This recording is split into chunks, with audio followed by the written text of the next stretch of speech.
Good morning. I'm Barbara Stickler, the president of Branch 1100. There's a lot going on around the offices these days.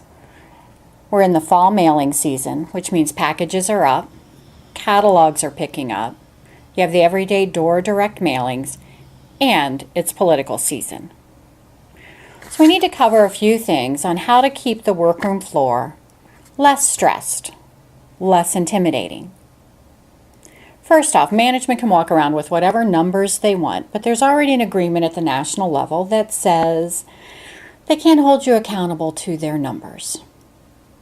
You do have to do your 3996 and tell them how much time you need. But their numbers aren't gospel.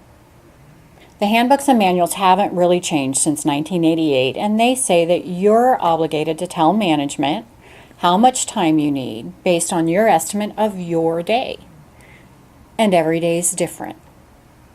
I went into an office and the carrier started at 7:30 and management had them leaving at 8:05. Okay, let's cover a couple of basics. When you went through route inspections, you had 33 minutes of fixed office time. That's 33 minutes every day to check your vehicle, pull your mail, get your accountables, set up your scanner. All of those tasks you do every day. And that's 33 minutes.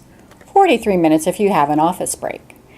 So if they want you out the door in 35 minutes, must mean you're not taking any mail with you. So make sure you do your cut mail slip at that point. But you do need to give them an estimate for your day, and you need to look at the conditions of your day. We've been in the hundreds out here in California, even in the 90s at the beaches. That's wearing on a body. You get tired. You don't work as quickly as you do when it's 60 and overcast. You need to factor that into your estimate for the day.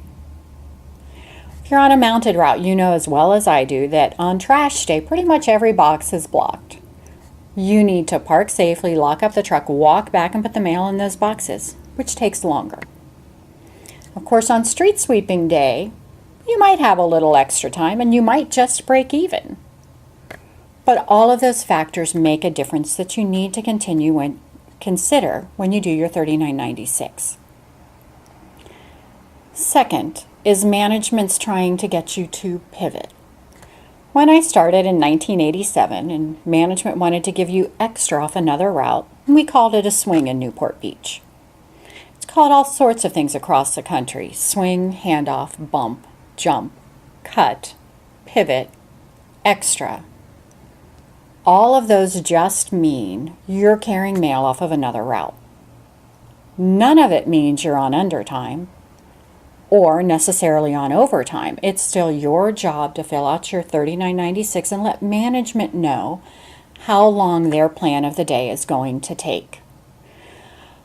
Now, I know in some offices the managers are a little intimidating, occasionally bullying. Occasionally they're yelling across the workroom floor. We need to fix that, but you have to help us. You need to write statements. You need to look out for each other. You need to tell us what management's doing, how they said it, where they said it, what they said. Because they have the right to give instructions, but they have to treat us with respect. We recently got an arbitration decision on a former postmaster, Michael McCorkle. He is banned from supervising letter carriers anywhere in the country ever again. How'd we do that? The union stuck together. He started in Santa Ana. When he came to Artesia, that president sent me his history of conduct issues. When he left Artesia for San Mateo, I sent everything we had on to San Mateo. When Michael came back to Santa Monica, San Mateo sent me what they had pending because it wasn't decided yet. Well, the arbitrator decided one of their cases, and he's banned. We stuck together, and we were able to get a problem manager out of supervising.